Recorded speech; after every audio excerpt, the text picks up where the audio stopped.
Hey guys, welcome back to LEGO DC Superfilms Custom Builds, and here again for awesome Excel Low Custom.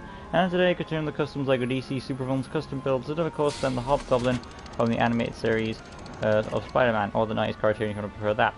Now I just want to say, before anything else, the thumbnail I'll be using does incorporate some Devon art that I found on Google.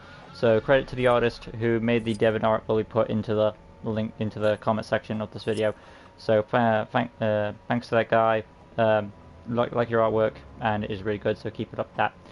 That being said, though, let's carry on. I'm just going to go and sign out of this guy. So we're going to start off by doing Jason Macendale. Jason Philip Macendale, to be precise. As in this human persona. Slicked back hair, and this color is second darkest brown, or maybe rich. I'm gonna say second darkest brown is more accurate. Then onto the head, middle-aged guy. That would be 28 there. And human skin. Facial hair is darkest brown, actually second darkest, and then wrinkle section peach. Then onto his arms for his tucks, of course. Commissioner Gordon. Well, actually, it's a black tuck, so this should actually be Alfred. Black that up. And he got all his money from stealing it from crime, so human skin for the hands. The torso, preset torso, scroll on up. Clarion, hip piece, black, blank, and then the animated series Joker legs, black those up too. Moving on to the personality, red hearts, standard health, voice 2, target module, mercy grace, basic speed animation, cool as of now. Basic information onto the abilities as well.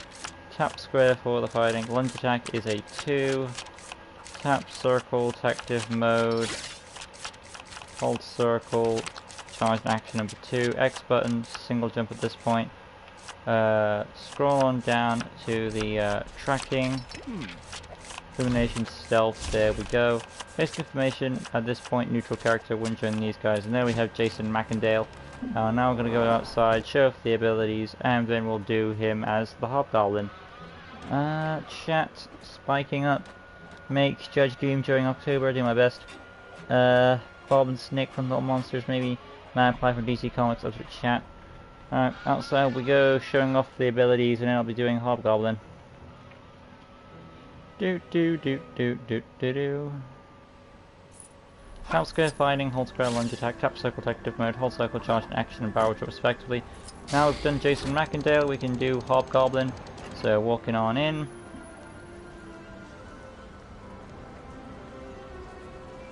Do.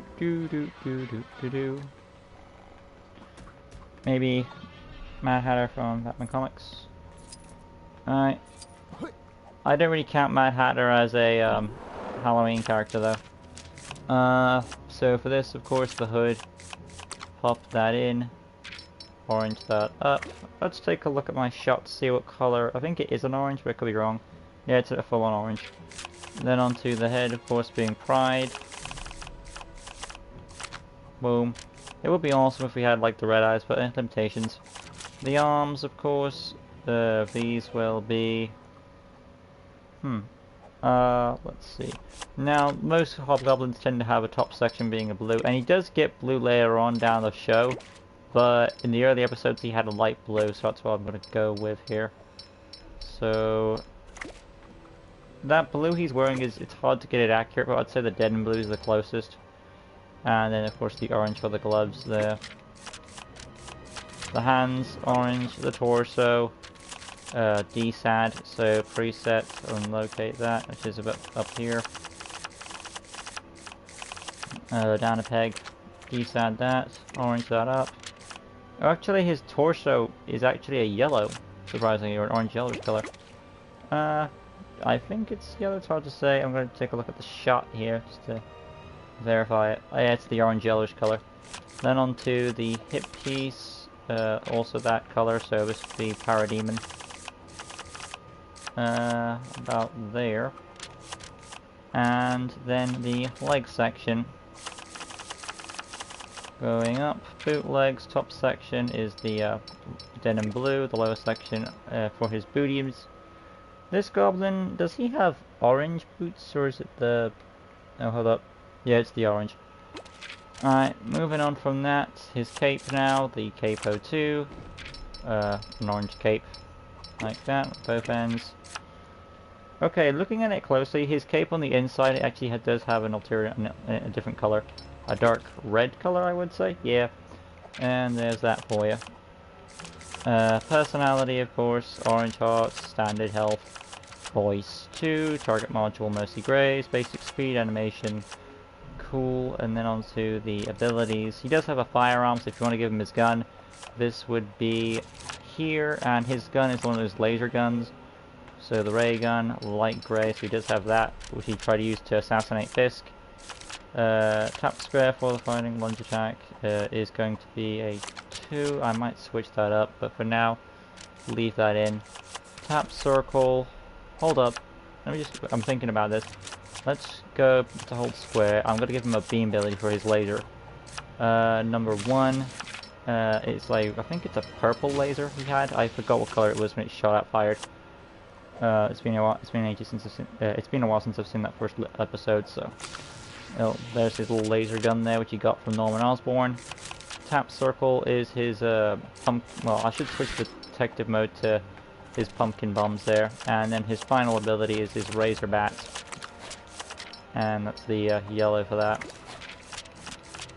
X button, hyper jump mechanic, and then of course the glider, number 2.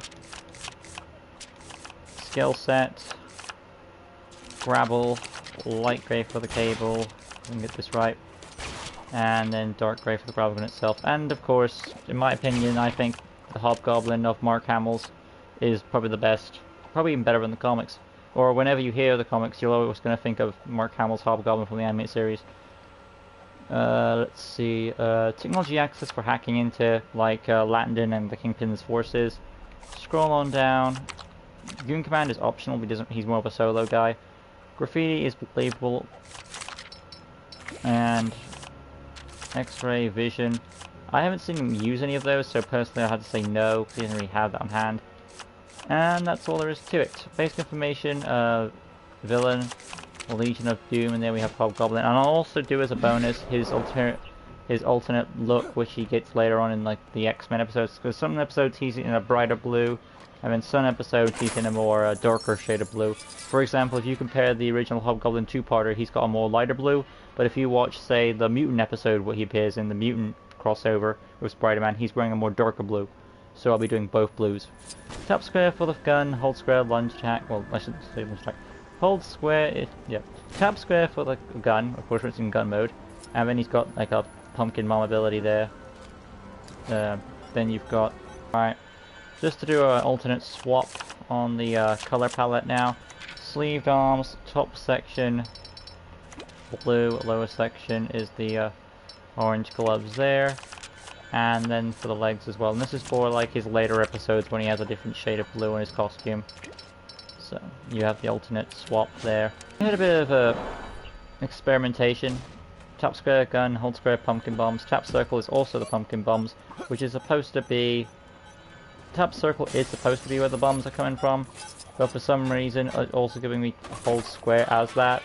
But that's supposed to be like the razor bat ability, and then you've got the gun ability there. So you do have a bit of creativity with it.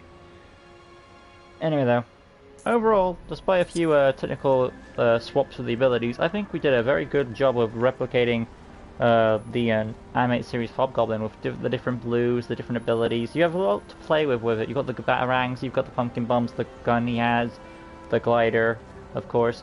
And overall, I was a bit concerned I wouldn't pull off a good-looking Hobgoblin from the animated cartoon, but surprisingly I did. I am very proud of how it came out, so there's that for you. And I think the one more thing I want to do before I wrap this up is I may have a head swap for this guy. Alright, so let's just go in for this. If you want a more, like, less monstrous looking head, I would say. I do have a head swap in mind for this guy, so I'm going to go inside one more time just to show you the alternate head I would use for him. In position, go to my heads preset, and I'm going to use the creeper head for this as an alternate swap, which should be about there. And then you want to, of course, light desert camo that up. So you do have that alternate swap, which does kind of resemble his brow that he has in the show. So I think that's another good looking one you could have if you want a more less monstrous looking. You know what? I think it probably looks a bit more accurate than the other one. So maybe I did a good job switching. Overall, though, I think I did a good job of replicating the Hobgoblin. I'm actually very impressed with how I did. So he'll probably be one of my favorites that I've done. But thank you all for watching. Hope you guys enjoyed it, like I said, and I'll see you guys for more videos in the future. Till next time, like always, peace out. Hey guys, Lucas Green here again, and just a little update. As you can see by the image I've just got on the screen right now, it's a picture of the Hobgoblin with an updated design, with the orange yellowish gloves, and of course with the blonde color for his actual mask, his actual goblin mask there, giving him a more accurate look to the animated series. So there's the final result for my animated series Hobgoblin. Hope you like it, and best of luck for the future, I'd say.